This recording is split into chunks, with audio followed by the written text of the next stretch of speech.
when our prematures are born, their skin is also premature, and that's a very large organ. They lose a lot of fluids. It's not keratinized like our skin is, or the skin of a term baby. So I began dealing with the diaper rash issue with them initially. Over the course of the next 10 years, what I found is that we began to see all these babies that were born to moms who were opioid users, and we began to deal with the neonatal abstinence problem. What happens with those babies if they begin to abstain is that one of their symptoms that we deal with is very frequent erosive liquid diarrhea. And what I had to deal with here was a baby that may have the breakdown of the skin area that becomes so severe that the available formulations that we find out there to be able to treat diaper rashes were just ineffective. What happens is I needed to overcome 3 hurdles.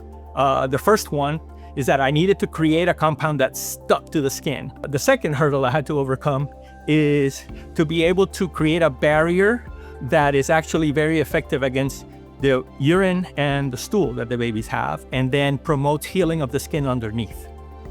And then lastly, what I had to come up with is a way to solve the possible infections that can develop when the skin barrier is broken down.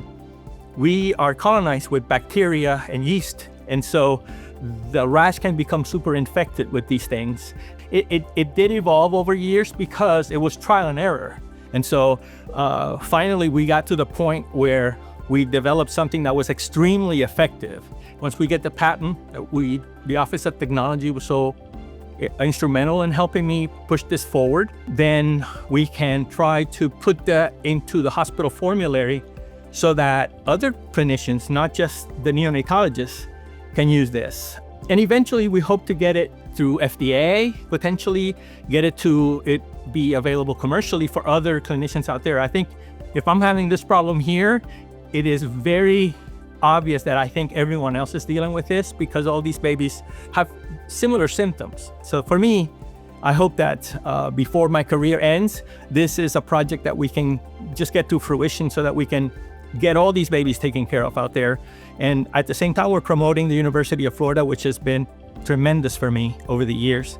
I would not be here without them. So I'm grateful to them and as an institution, but also the Office of Technology that kind of has taken the torch from me and taken off running. And I think they're all wonderful, but the person that I really think I need to acknowledge is Dr. Hera Lichtenbelt.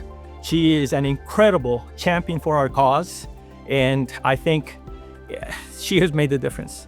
So I appreciate her, and there's no way that I could have done this without the Office of Technology. In fact, I see one day where we can have some kind of a contact here that will actually be a place where other scientists can just go with their ideas and get them out there, because I think the next Einstein might be here and we may not know about it. People seem to forget that there are some really basics that are very important, especially when you start living in this world as a very premature baby and you don't have much of a chance. This is where JC works every single day, and he is totally amazing. It's the dedication and the way he is always there for his patients that is, to me, is mind-boggling. He comes up with innovations, and one of his many innovations is a very simple cream for rash. And it sounds like, okay, we have plenty of those, but we don't have this one. So moms reach out to him when they tried everything, when their physicians told them to try everything, and then they're like, I'm desperate, please help me. And then he makes it for them, and it helps, it works. So we're trying to commercialize that now.